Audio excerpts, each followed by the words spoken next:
Nous sommes avec Monseigneur Oscar Ngoy, qui est l'évêque de Kongolo en République démocratique du Congo.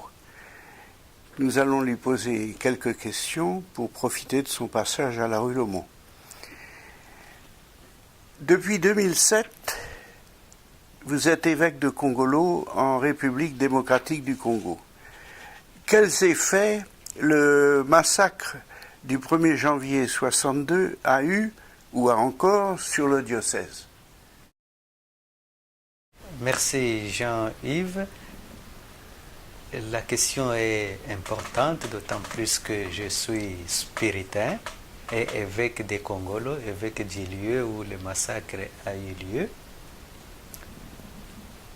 Aujourd'hui, il y a 54 ans que l'événement a eu lieu. En 2012, nous avions célébré le cinquantenaire. Il faut tout de suite dire que les témoins de l'événement, aujourd'hui âgés ou dispersés, se font rares. Pour nous, c'est très important. En 2012, lors des manifestations marquant le cinquantenaire, il y avait eu beaucoup de paroissiens qui venaient de très loin. Les spiritains sont venus de Lubumbashi. La célébration était très émouvante, d'autant plus qu'il y avait un des témoins, M. Thomas, ancien petit séminariste, témoin des événements. Il nous avait dit qu'il y a 50 ans, qu'il n'était jamais arrivé au camp militaire depuis les événements. Et ces jours-là, il était heureux de participer aux manifestations.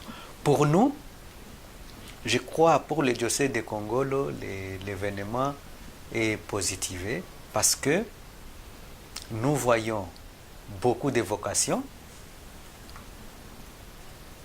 pour les clergés diocésains, pour les religieux, les religieuses dans notre diocèse.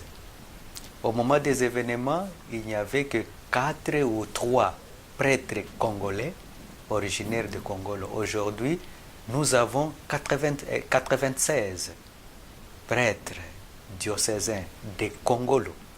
Nous avons 6 diacres qui vont être ordonnés prêtres au mois de juillet. Nous avons 55 grands séminaristes. C'est que pour nous, l'événement nous donne beaucoup de vocations aujourd'hui, non seulement pour les clergés diocésains, il y a beaucoup de religieux, beaucoup de religieuses originaires de Kongolo qui sont dans d'autres congrégations. C'est que ça porte de fruits.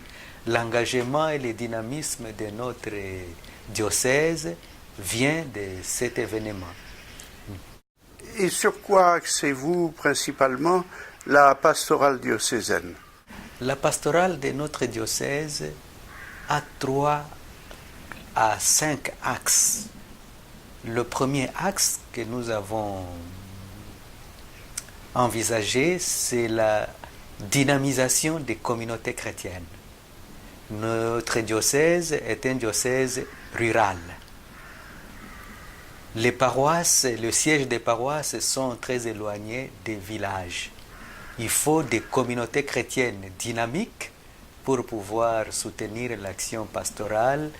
Et pour cela, nous avons une équipe de formation qui descend chaque année dans les paroisses pour former les agents pastoraux à la base, les catéchistes, les responsables des communautés chrétiennes, les responsables des mouvements d'action catholiques, afin de susciter des communautés chrétiennes vivantes et qui savent se prendre en charge, qui prennent en charge leur paroisse, qui prennent en charge la vie du diocèse.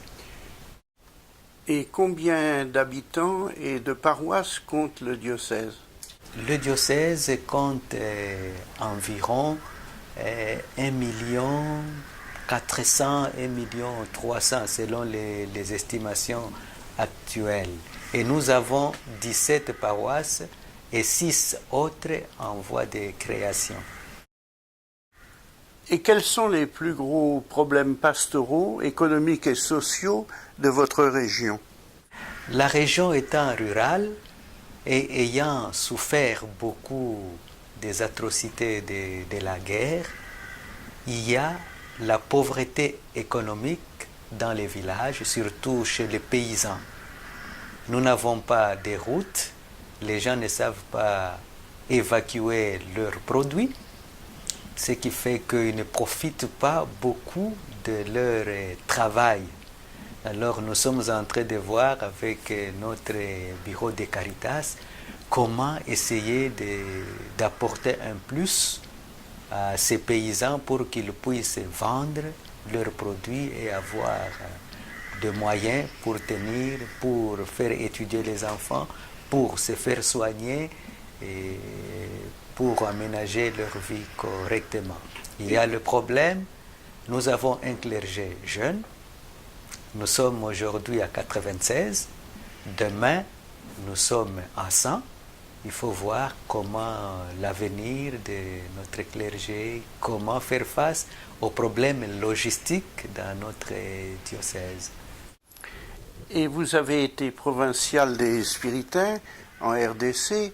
Et d'après vous, quels sont les espoirs et les limites de la congrégation dans votre pays?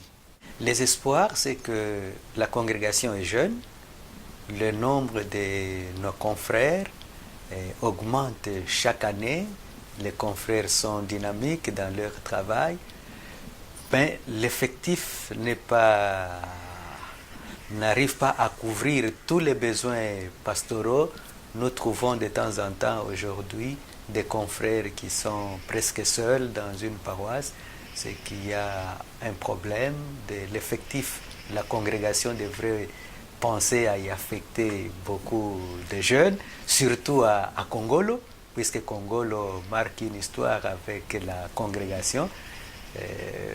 Moi, en tant qu'évêque de Congolo, j'aimerais avoir beaucoup de spiritains à Congolo pour que la mémoire des spiritains ne s'efface pas et qu'on trouve toujours des spiritains assez dynamiques pour continuer l'œuvre missionnaire. Eh bien, merci Monseigneur et bon retour au pays. Merci Jean-Yves. Merci.